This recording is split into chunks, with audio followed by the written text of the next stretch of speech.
He pried open the drawer, grinning like he'd already won. Evelyn Carter, 76, widow and retired teacher, watched from the doorway without a word. Her son-in-law, so sure he'd outsmarted her, froze when the light hit the envelope inside. By morning, the accounts he'd counted on were locked beyond his reach. She'd spent decades as mom. Now she was the one holding the vault, and when he came demanding cash, the documents spoke louder than his threats. "I'm curious, where in the world are you joining us from? Drop your city or country in the comments, and make sure you're subscribed for all the latest updates." The smell of burnt toast and wet earth shouldn't mix, but that's what hit Maggie the second she stepped into the kitchen, along with the sight of a stranger standing by her sink. Tyler turned, too casual for someone uninvited. "Morning," he said, flashing a grin. "Didn't mean to startle you. Just here to check on the pipes. Erica said the place might need a look before it gets cold." He didn't flinch, not outwardly, but her pulse ticked faster. "You're up early. You leave the door unlocked," he said, shrugging. "Didn't think you'd mind." He hadn't left it unlocked. Not intentionally. She forced a polite smile, stepped past him, and reached for the kettle. Her fingers brushed the pepper spray in her robe pocket just to confirm it was still there. He talked while she boiled the water, about the weather, the crawl space, something about insulation. She didn't interrupt, she just watched him. He moved like someone who knew how to take in a room quickly, eyes flitting from the window locks to the old thermostat on the wall. His boots tracked faint mud across the linoleum, and when he shifted to lean against the counter, she noticed a darker smear near the baseboard, right in front of the door to the basement. That door had been locked last night. She was sure of it. "Your daughter didn't mention I'd be coming?" he asked suddenly, as if sensing her suspicion. "We haven't spoken in a while," Maggie said calmly, pouring water over the coffee grounds. "Erica doesn't really keep me in the loop these days." He nodded like he understood, but there was something in his face that didn't match the sympathy. Something amused, like he'd already read the next few pages, and she was still flipping through chapter 1. "I grew up in a house just like this," he said, stepping close. "Same kind of trim, same old heating vents. Always felt like there were secrets tucked in every wall." Maggie handed him a mug and gave a polite nod, but her eyes never left him. He barely touched the drink. He smiled at that, too pleased with her answer. Then he wandered toward the back of the kitchen, trailing fingers along the counter, the fridge, pausing just long enough near the safe tucked inside the pantry cabinet that she felt her stomach tighten. "Mind if I use the restroom?" he asked. He nodded, motioned down the hall. He was gone exactly 1 minute and 23 seconds, she counted in her head. When he returned, his boots were cleaner. "I'll get out of your hair," he said lightly, pulling on his glove. "You've got more treasures here than you think." That line landed like a dropped match. She walked him to the door, smiled back, locked it the second it clicked behind him. Then she double-checked the windows, the basement door, the pantry. Everything looked untouched. But Maggie had lived in this house for 43 years. She knew when something was off. That night, after a second glass of wine, and far too many glances toward the dark hallway, she opened the safe behind the pantry's false panel. The stack of labeled files was mostly undisturbed, except for one thin gap near the back. The red folder was gone. It wasn't the empty space that panicked me, it was how clean it was.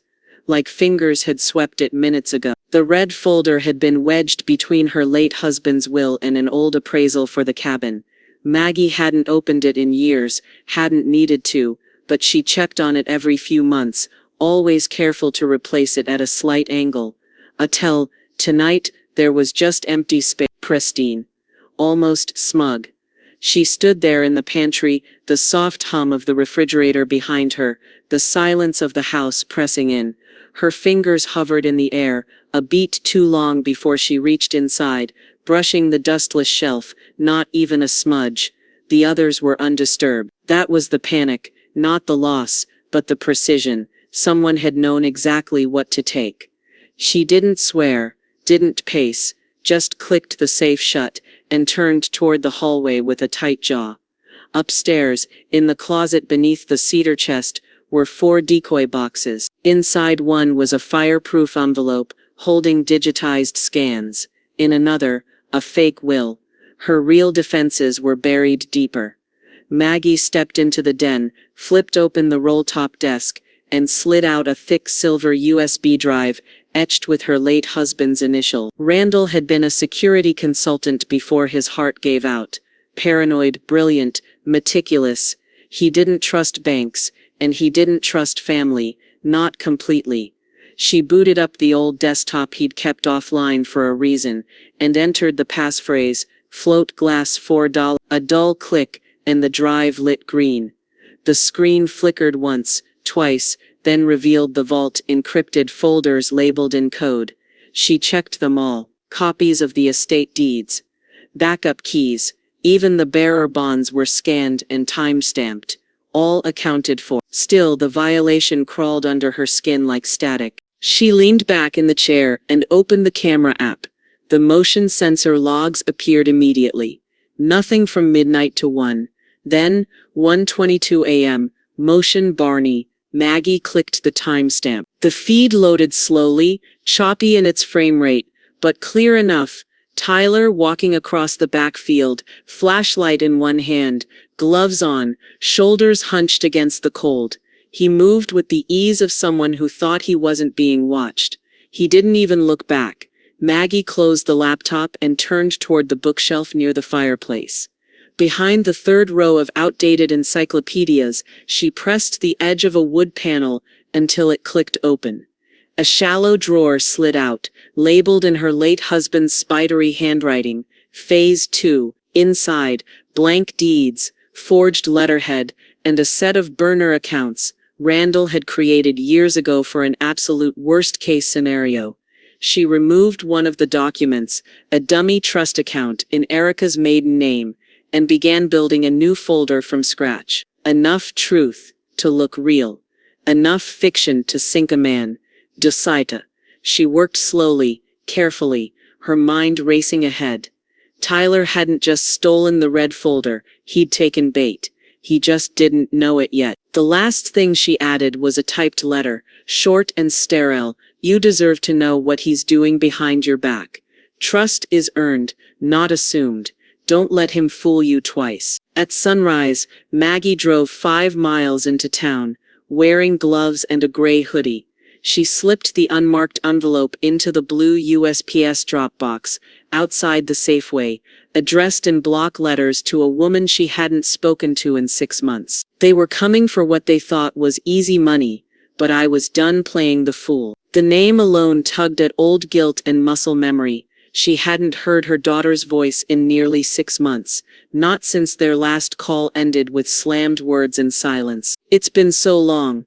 Are you doing okay out there? You know, Tyler and I were just saying how we should drive up, just to check on the place.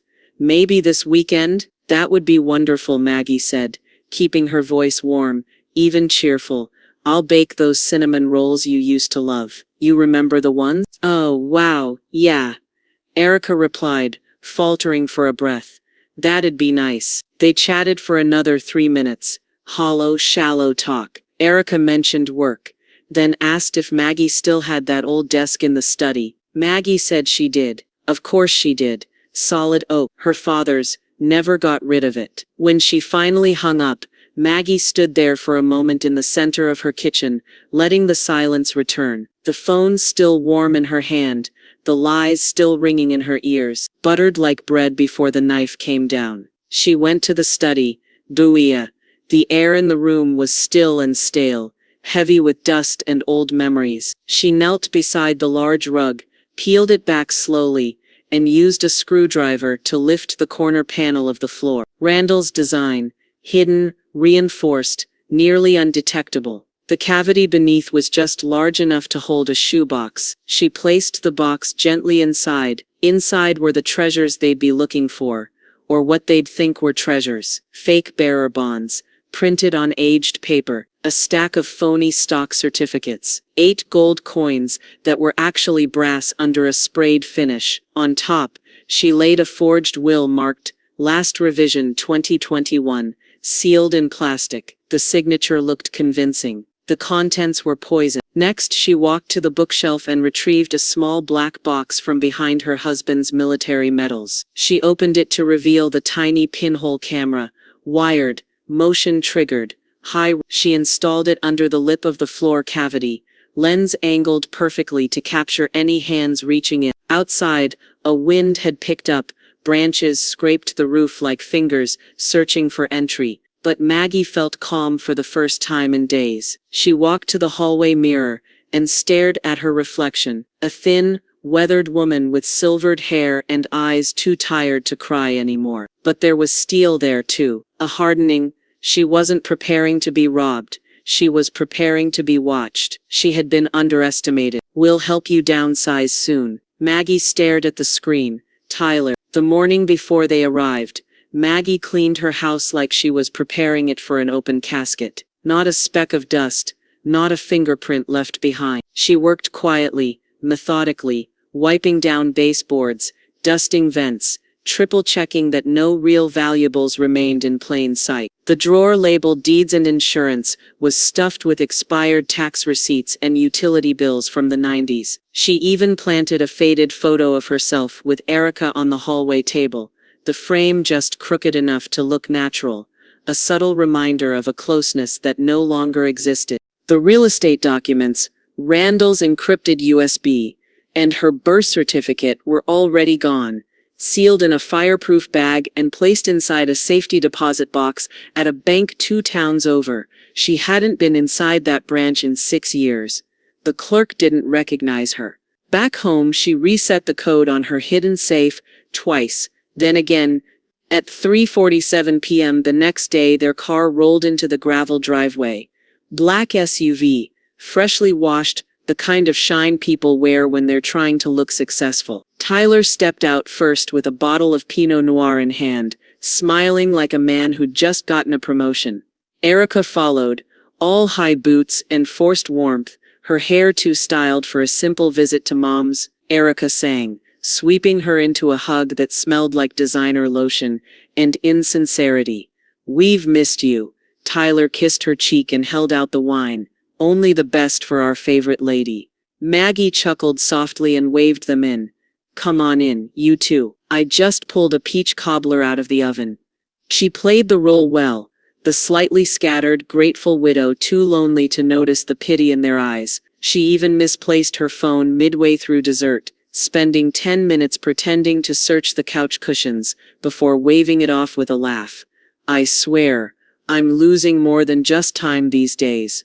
Erica smiled sympathetically. "That's okay, Mom. We'll help you sort through everything while we're here." "Good," Maggie said, keeping her tone light. "It's about time someone helped me downsize." That night, the house fell quiet just after 11. The bedroom light clicked off. Maggie's door creaked once, then stilled, but Maggie wasn't asleep.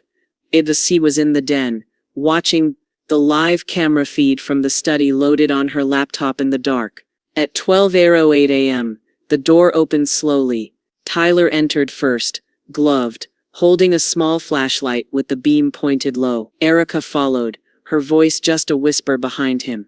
Maggie leaned forward. They went straight to the bookshelf. No hesitation. Tyler pulled back the fake encyclopedias and pressed the panel. It popped open exactly as Randall had designed. He lifted the flooring. They paused only a second before Erica reached down and pulled out the shoebox.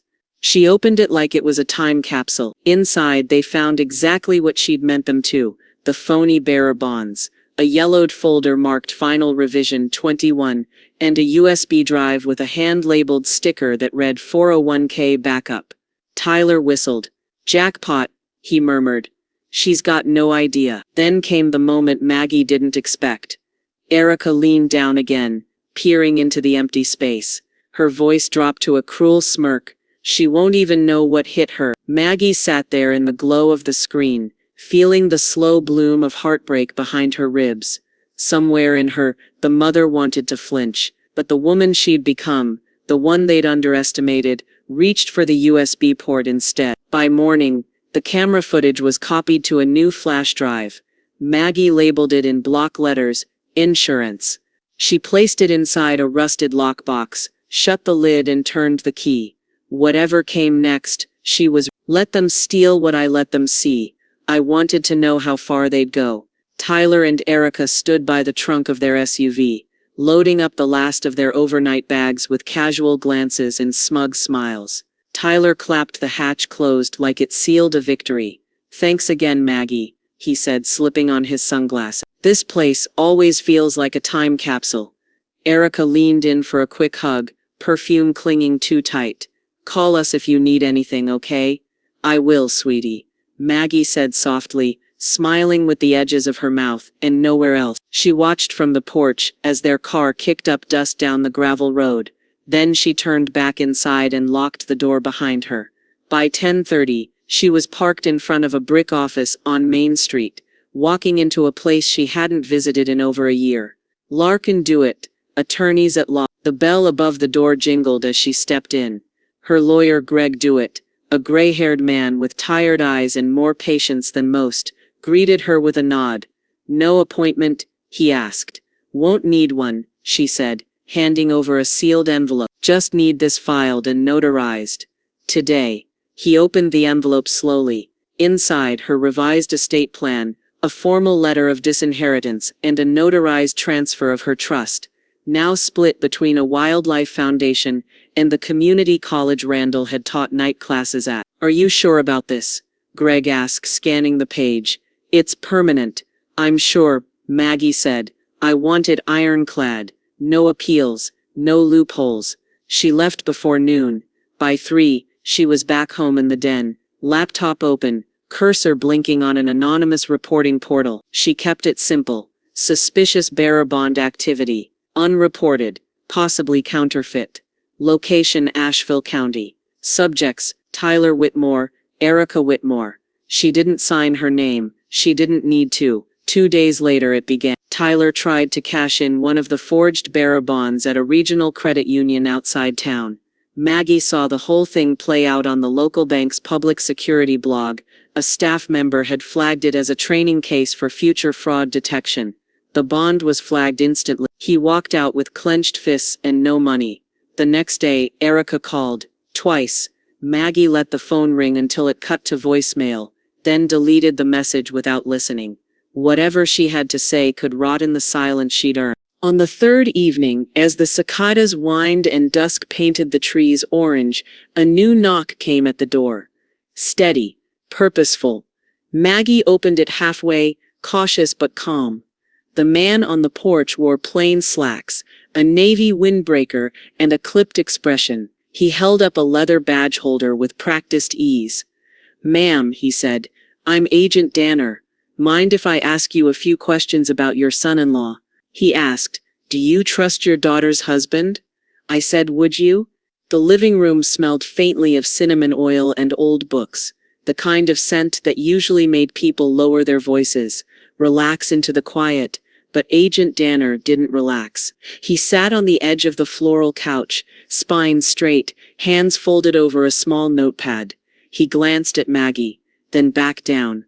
Someone attempted to move over $200,000 in bearer bonds through a credit union just outside Asheville.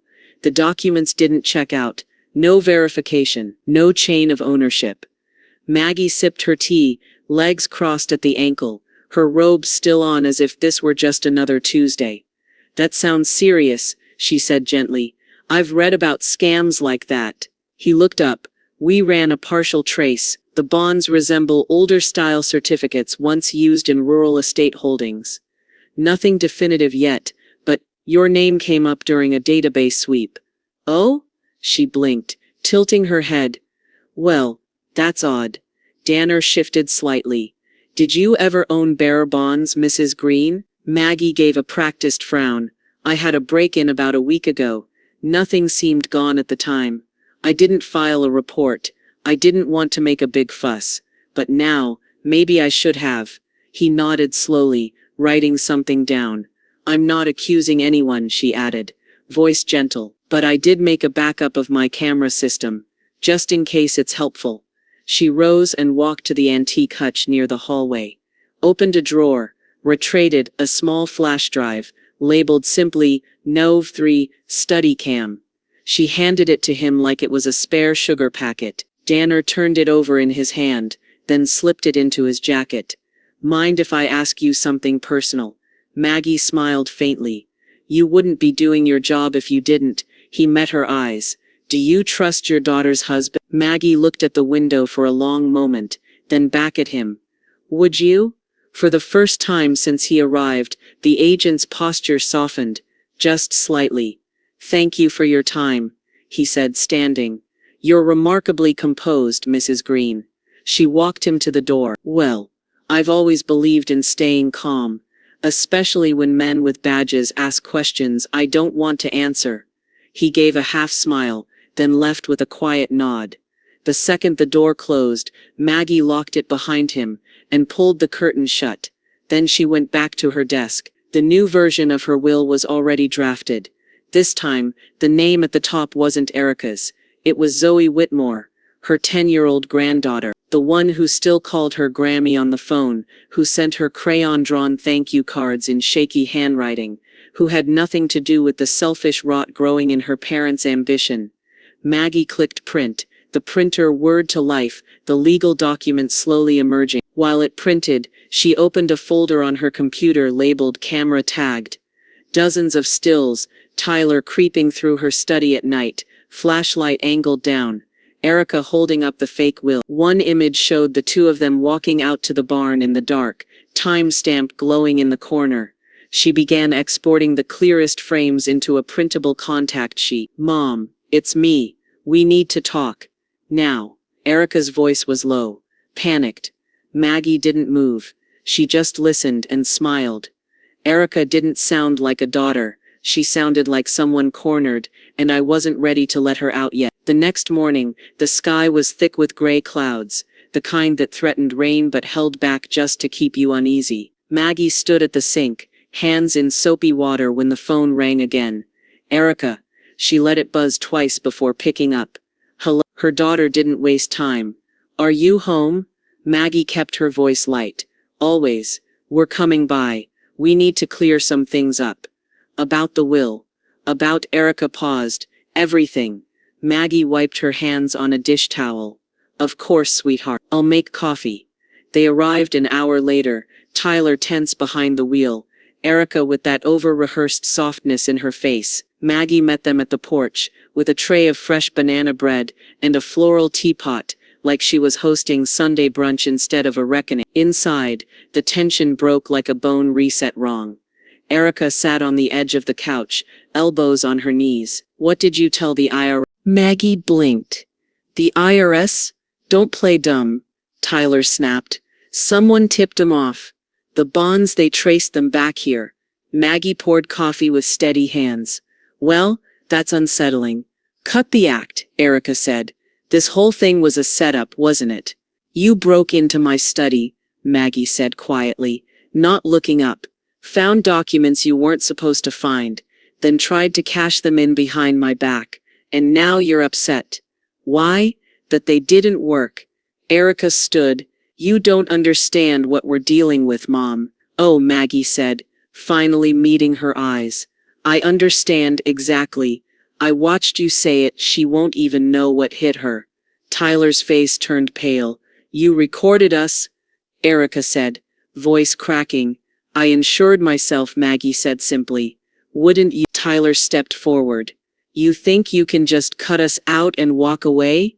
We earned this. Everything we did, we were planning for the future. You're sitting on a pile of dead paper and land you don't even use. That land paid for your wedding, Maggie said coolly, and your first down payment, and your bail. Erica flinched. Maggie leaned back. You want to talk estate? Fine. I changed it. Zoe inherits everything. Not you. Not him. You're punishing us for what? Ambition? Erica snapped. You always wanted me to be stronger, more independent. So I made choices, and now I'm the villain because I didn't do it your way. You became a stranger, Maggie said. You stopped calling. You sent a man I barely knew into my home under false pretenses. You wanted me confused. Maybe you hoped I'd die confused. Silence. Erica looked like she might cry or slap someone. Tyler was already calculating exit strategies. Maggie reached into the drawer beside her and pulled out a padded envelope. Dropped it on the table. Here's what's going to happen, she said. That envelope contains a copy of the footage. I've got 2 more stashed in different states. You're going to walk away. No more claims. No more lawyer letters. No more late-night visits. You disappear or I don't. Tyler opened the envelope, thumbed through the stills and timestamps. His mouth pressed into a thin line. Erica's voice cracked. You're destroying us. Maggie stood. No, sweetheart. I'm stopping you before you destroy me. Inside, a photo of Zoe walking home from school. Time-stamped. No note. Just the photo. She was crying on the phone not out of guilt, but because the game wasn't going her way. A breath hitched. A pause held too long. Rehearsed sadness. Just real enough to catch in someone else's throat. Mom, Erica's voice cracked. Can we meet? Please. Somewhere public. Neutral. Just us. Maggie didn't answer right away. She let silence fill the space until it got heavy. There's a cafe off Route 9, she finally said. 10 a.m. She hung up before Erica could thank her. The next morning she wrapped her scarf twice, not just for the chill but to hide the tiny digital recorder pinned beneath it. A gift from Randall, years ago back when trust had already begun to feel like a luxury. She chose a booth by the window. Erica was already there, fingers clutched around a mug of untouched coffee, eyes raw like she hadn't slept or had been coached to look like it. You came, Erica said softly. You asked, Maggie replied, sliding into the seat. For a moment the air between them held something fragile like the memory of a mother braiding her daughter's hair on the first day of school, but it vanished when Erica spoke again. I didn't know it would go this far. Tyler. She hesitated. He pushed. I didn't know he'd. You didn't know he'd try to rob me blind? Maggie's voice was calm, not mocking. Or you didn't expect me to notice. Erica looked away. You always held the power. Always. Dad's accounts, the house, the land, even after he died. You never let me in. Maggie stirred her coffee.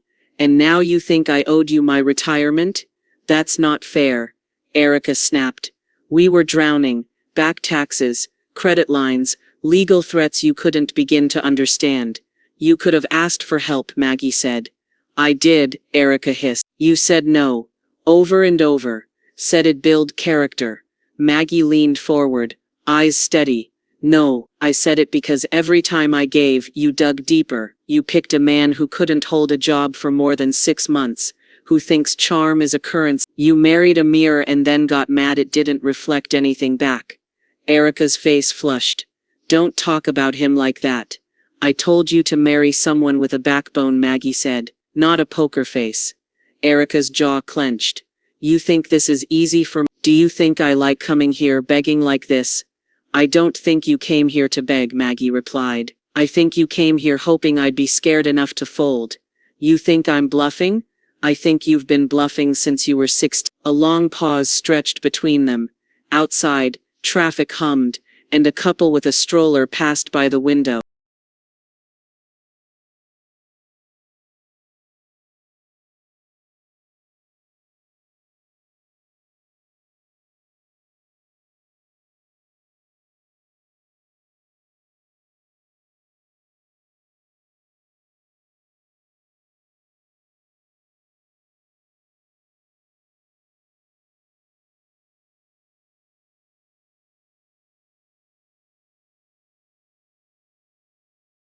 Erica finally broke the silence. What do you want from me? Maggie tilted her head. Nothing. Erica's expression twisted. You don't mean that. I do, Maggie said. I wanted a daughter. I got a stranger with my cheekbones. The words landed like a slap. Erica's hand trembled as she picked up her coffee, then slammed it down hard enough that the liquid sloshed over the edge. You'll regret this, she said, standing abruptly. Maggie didn't move. She watched her walk away, spine stiff, footsteps fast, like someone fleeing a crime scene she hadn't realized was her own. Now we do it my way. Teague, you don't know who you're up against. Sounds different when it's whispered outside your bedroom window. That night the wind scraped the trees like they were trying to claw their way inside. Maggie sat by the fireplace, blanket draped across her knees, the USB drive marked insurance clutched in one hand like a talisman. She stared at the flickering flame, eyes unblinking.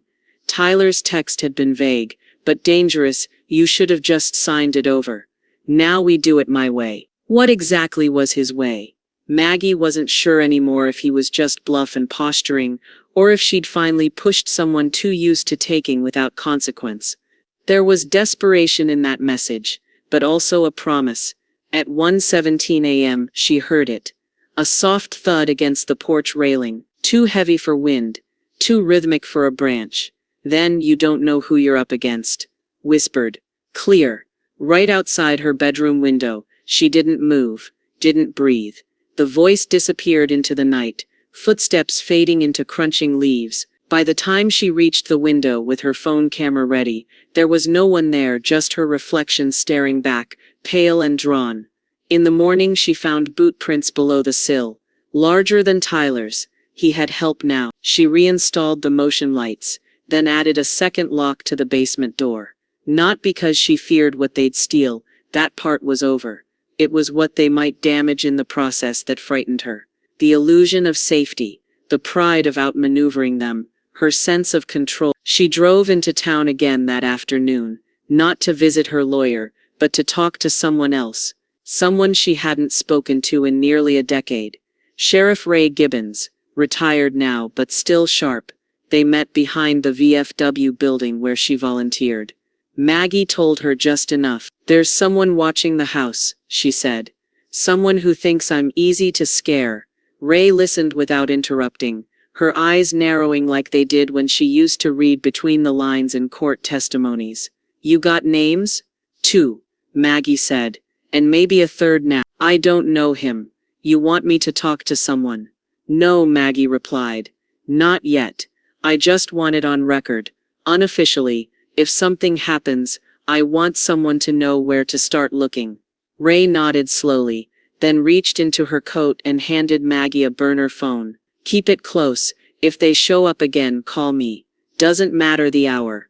Maggie pocketed it, then drove home with both hands gripping the wheel tighter than usual. That evening, she made a new copy of the footage and buried it in the woods behind the old tool shed, inside a rusted ammo box Randall had once used for emergency cash. It wasn't about evidence anymore. It was about backup plans to her backup plans. Just before midnight, her phone buzzed again. New message from unknown. Zoe looked so grown up today at the bus stop. You must be proud. The phone wasn't in the city anymore. It was 3 miles from her house. When a predator gets too confident, the trap doesn't have to close. He walks right into it. Parked off a maintenance road that cut behind the old mill, near the tree line, just out of sight from passing cars. Maggie stared at the blinking dot on Randall's old tracker app. Whoever had Tyler's burner wasn't moving. Watching, waiting, let them. By morning, she had a plan. She spent the day preparing the cabin like a crime scene. She wanted them to miss. She opened drawers, left old mail scattered on the entry table, and cracked open a decoy lockbox she'd bought off an estate sale site. Inside it, she placed another fake USB drive and a folder labeled Q4 Mineral Right. Then she propped the study door halfway open. Not fully, just enough to suggest careless forgetting. She filled the air with the scent of lemon polish and fresh cookies. Homey, inviting, vulnerable. She even added an old prescription bottle of sleeping pills to the nightstand. Randall Green, 2015 expired, for flavor. Then she went to the barn. In the loft beneath rotting hay and broken shelves she planted an old trail cam, the kind hunters used. Wired, motion triggered, aimed straight at the west-facing window of the house. Finally, she left. Not far, just into town, she parked in a public lot behind the post office, bought coffee from the 24-hour diner, and waited. At 2:09 a.m., her phone buzzed. Motion detected. Study cam. Motion detected. Barn cam. She opened the feed, heart steady, hands calm. Two figures. Flashlight beams weaving through the house. One taller, broader. Not Tyler. The second a step behind, wearing gloves. They were in. She screen recorded everything. 10 minutes later, she watched the taller one pocket the USB and laugh. The other picked up the Q4 mineral rights file and flipped through it like a kid skimming test answers. They didn't check the corners, didn't notice the air freshener camera blinking red. Then she saw it. The taller man removed his ski mask. Not Tyler. Someone else. Major twist in 2 begins here. He was younger, heavyset. A tattoo of a phoenix coiled up his neck. Maggie didn't recognize him, but the look in his eyes was unmistakable. This wasn't family anymore. This was hired. They weren't trying to outsmart her. They thought she was already beaten, and they were working for someone who had money to burn. She watched the feed until they disappeared out the side door, vanishing into darkness. The screen went black. The next morning, Maggie downloaded the footage to 3 separate SD cards. One she left in her freezer, inside a bag of frozen peas.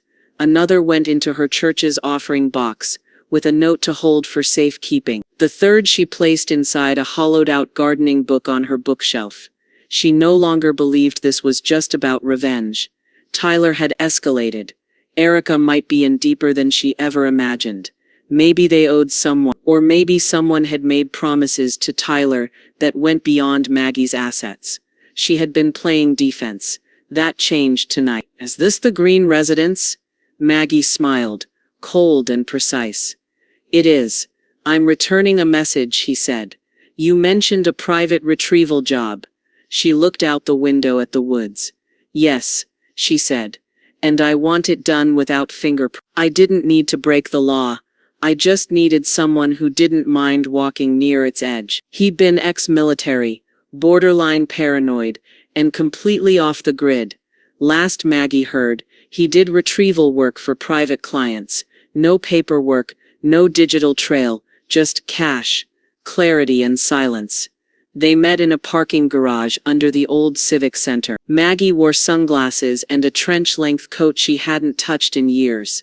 Caleb wore a mechanic's uniform with no name patch, his beard grayer than it looked in Randall's files. She handed him an envelope. Inside, photos of the unknown man from the study, Tyler's burner number, and a map with 3 spots circled. Third party entered my home. Stole something planted on purpose. I need to know where it went, who he works for, and how many others are involved. Caleb flipped through the photos. What do you want done if I find them? Nothing illegal. A pause. She added, not yet. He smiled faintly and tucked the envelope inside his jacket. You're Randall's widow. You come from calm stock. I've been calm long enough, she replied. Now I need results. 3 days passed. Maggie kept her routine precise and unsuspicious.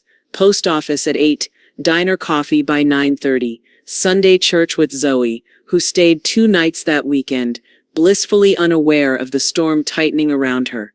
Maggie hid everything behind warm eyes and fresh baking, but she checked her cameras every night, slept lightly, and kept Ray Gibbons' burner phone by her bed. On the 4th day, her landline rang just after sunset. Caleb, got a location, he said. The man with the Phoenix tattoo? Real name's Trent Walker. Ties to low-level muscle for hire in Tennessee. He was seen 2 towns over, meeting with Tyler at a gun range that doesn't ask for IDs. Maggie's fingers went still on the rim of her tea mug. He continued, they're planning a house entry, not just a theft, a clean-out. I intercepted a conversation. They think you've got a second stash of bonds hidden in a safe in the garage. They've got blueprints. There is no garage safe. They don't know that. She was silent a moment. Then, how long do I have? They're talking 2 nights from now. Weather's supposed to storm, low visibility. I assume they think you'll sleep through it. Maggie's voice was steady. They'll be disappointed. I can be nearby. Caleb offered. In the dark. Watching. No, Maggie said. Not yet. I'll give them what they came for. You serious? I want to see how far they'll fall if they think there's still something to climb for. He paused, then said, You've got the makings of a good liar, Mrs. Green. No, she replied. I'm just finally telling the truth. That night, Maggie retrieved a locked case from her attic. One Randall had labeled, If They Breach the House. Inside was an old 8mm tape recorder, a pre-written affidavit, and a document with detailed instructions, how to fake a second estate folder, plant property deeds from an invented mining company, and mark a wall safe that didn't exist with just enough misdirection to lure someone straight into a dead end. She went to work. By midnight, the fake wall safe in the garage was ready, concealed behind a pegboard of old wrenches and masking taped blueprints. Inside it, she placed exactly what Randall instructed, worthless scripts, a second false will with Erica's name crossed out in red ink, and a handwritten note, If you're reading this, you've already lost. One of them, Tyler, and the other wasn't Trent. It was Erica. Watching your own child break into your home isn't something you can ever unsee. Two dark shapes in the grainy trail cam feed, Tyler moving with forced confidence, Erica trailing slightly behind. She wore a hoodie pulled low, but Maggie would have known her posture anywhere. Shoulders tight, chin down, like she used to look as a teenager sneaking back in past curfew. Only this time, she wasn't returning. She was breaking and entering. Maggie sat alone in the den, wrapped in a flannel shawl, the feed flickering on her laptop screen. The wind howled against the windows. Rain began to spit against the glass. They approached the garage first, just like Caleb said they would. Tyler pried the side door open with a crowbar. No hesitation. Erica hesitated once before slipping in behind him. Flashlights flicked on. Shadows bent against the pegboard wall where Maggie had installed the false safe. Maggie watched as Tyler peeled back the panel like he knew what he was doing. His flashlight stuttered when he found it. The second false estate packet, the vintage-looking scripts, the phony deeds. He laughed. Bingo, he whispered. I told you she wouldn't move it. Erica leaned over his shoulder, breath fogging in the cold garage. How fast can we flip these? Tyler started folding the papers, stuffing them into a plastic zip folder. We just need 48 hours. After that, we're out. Vegas, maybe. Lay low for a few weeks. Vegas. Erica said hollowly. Jesus. Maggie stared at her screen, jaw tight. There was no triumph, no vindication, just a cold, hollow pressure at the base of her chest. Erica had crossed every line, and she wasn't even hesitating anymore. In the shadows beyond the barn, Caleb waited in silence, tucked behind a stack of fencing boards. Maggie had texted him a single word 2 hours earlier. Observe. No intervention, no noise, just proof. His night vision scope captured every second from 30 yards out. Inside the garage, Erica was flipping through the last page of the planted folder when she paused. Her face changed. This isn't real, she said suddenly. Look at the font. The dates don't match. Stop overthinking it, Tyler snapped. She probably used old stationery. Erica pulled out the handwritten note. Her mouth moved silently as she read it. Tyler leaned over. His face froze. If you're reading this, you've already lost. Silence stretched. Then Tyler whispered, This was bait. Erica's breath hitched. She set us up. Again. They turned as one, flashlights whipping toward the side exit. Tyler hissed, Let's go. We've got to burn this place down. Wipe it clean. No. Erica snapped, grabbing his arm. That's arson. That's federal. We're already in it. From the house, Maggie tapped a key. The screen froze. Snapshot taken. She saved the image under the FaneLime. Erica garage intrusion final. Geej. She stood slowly, removed the SD card, and walked to the hallway safe. It opened with a quiet click. Inside, a padded envelope already addressed to her lawyer. She added the photo, sealed it, and made a mental note to drop it off first thing in the morning. She turned off the monitor. There was nothing else she needed to see. Inside, a small velvet ring box. No note, no markings. She opened it. Inside was Randall's wedding ring, buried with him 10 years ago. Dead men don't send messages, but someone had gone digging in more ways than one.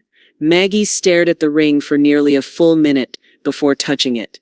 Randall's wedding band, slightly warped at the edge, just as it had been when the undertaker handed it to her a decade ago, before she'd placed it back on his finger for the burial.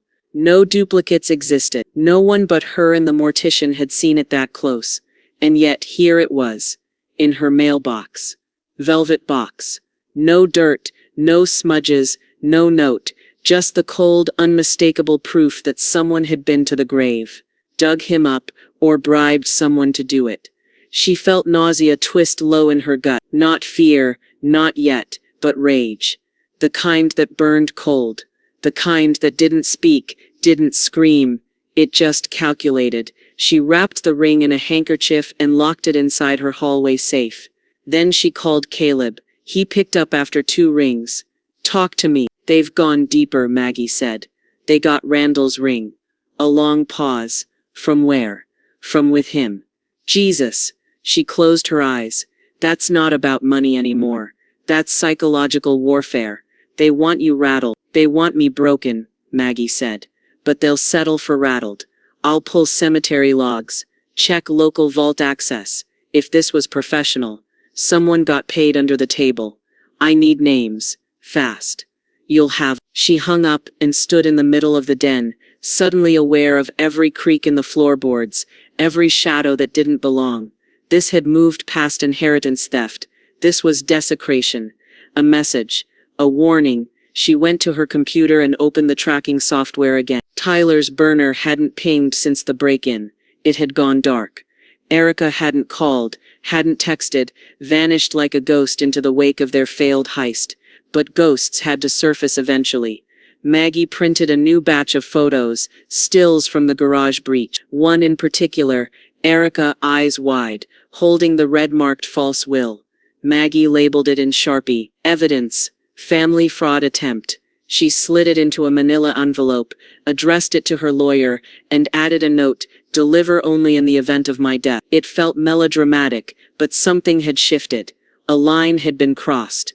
And Randall, even dead, had been dragged into it. No work order, no funeral, but a vault was opened. Maggie's stomach turned. His vault?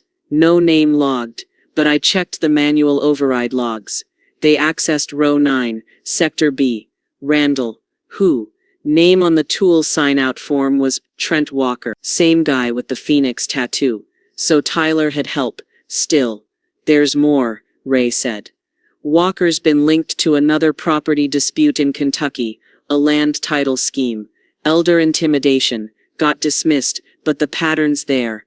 They're repeating, and someone's bankrolling it. Walker doesn't do jobs unless someone's got serious money behind them." Maggie went quiet. Then, "Do you think my daughter knows what she's involved in?" Ray hesitated.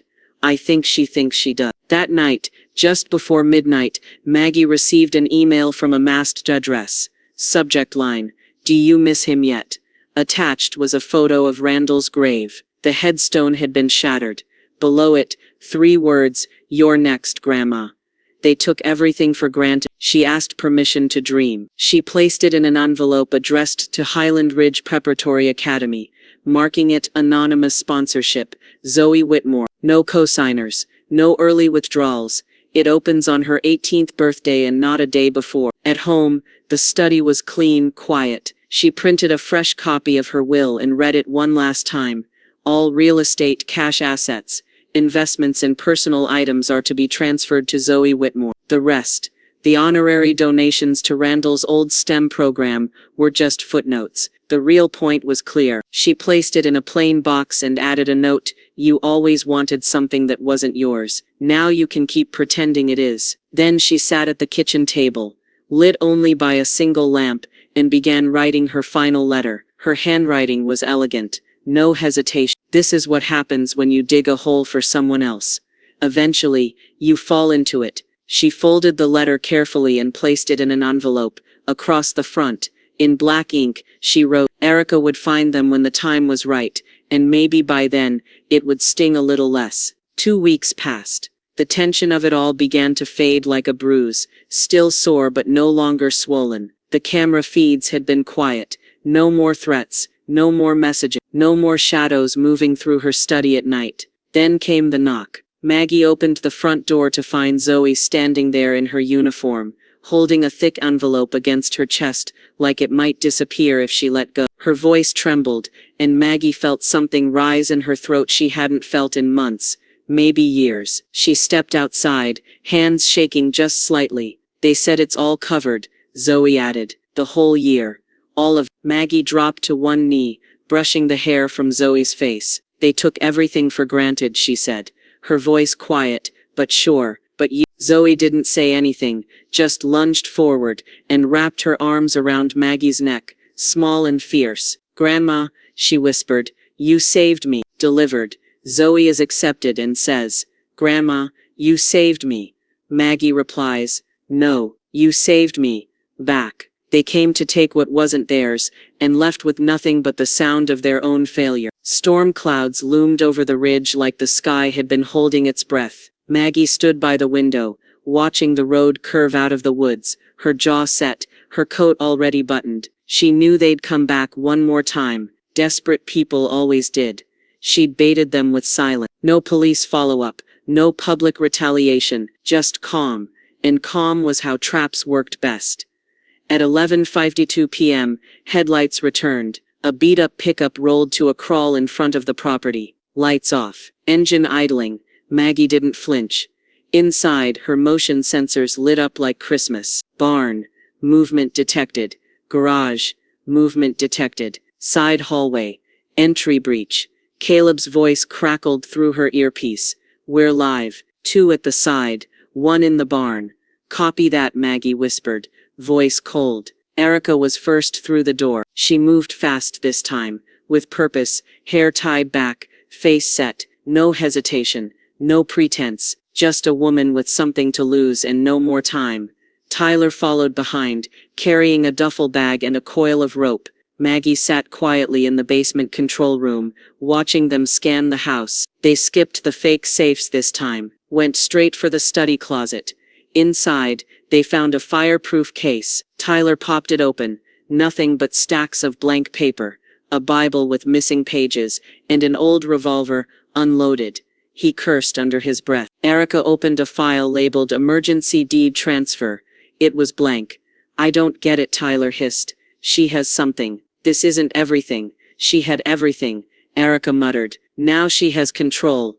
Outside, Caleb moved through the shadows, camera in hand, every second recorded, every movement documented. Erica sat down at the desk, her body finally breaking under the weight. She played us, she whispered. Maggie activated the intercom. No, her voice said, echoing through the study. You played yourself. Tyler dropped the file and reached for his bag. Outside, police lights bloomed through the trees, sirens silent, lights flashing. They were already surrounded. Caleb stepped out from behind the barn, holding a badge. Ray Gibbons stepped from the front porch, shotgun in hand. Inside the house, Maggie emerged from the basement, calm, composed. Erica turned, eyes wide. You called the cops? No, Maggie said. They were already watching. This wasn't a break-in, it was a confession. Tyler lunged, straight into Ray's sights. Hands, now. He dropped the bag. The rope fell out. So did the forged will, still creased from the first time they stole it. Maggie looked at Erica, pale, speechless, ruined. I tried to raise a woman who could carry herself, Maggie said softly. You became someone who only knew how to take. Erica's knees buckled. She sat back down. The officers led Tyler out first. Trent was already in cuffs in the patrol car. Caleb handed over the footage, 2 hard drives, 1 SD card. Erica didn't fight, didn't speak, just watched Maggie like she was seeing her for the first time. Why didn't you just destroy us? She whispered. I didn't have to, Maggie said. You did it yourselves. Maggie poured coffee, barefoot in the kitchen, light cutting through the windows like nothing had ever happened. Zoe padded in wearing her new school sweatshirt, sat at the counter. Is it over? She asked. Maggie nodded. Will they go to jail? That's not up to me anymore. Zoe sipped her orange juice, eyes studying her grandmother. What if they come back? Maggie smiled gently. They won't. You know what I want to study? She asked. Maggie turned to her. What? Criminal law. Maggie laughed, for the first time in months, and this time, it reached her eyes. Fade out, the house quiet again, safe.